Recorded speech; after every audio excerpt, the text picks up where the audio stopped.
புறம் புல்லில் அசைவது யாரு? அறிவை விருத்தி செய்வது யாரு? மண்ணை குழைத்தால் வருவது யாரு? மண்ணை காக்கும் சாமியும் யாரு? வெள்ளையருக்கில் உள்ளது யாரு? வெற்றி கொடுக்கும் கடவுளும் யாரு?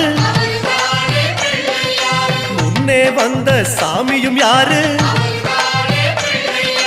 அவரும் வாழ்வது எங்கே கூறு?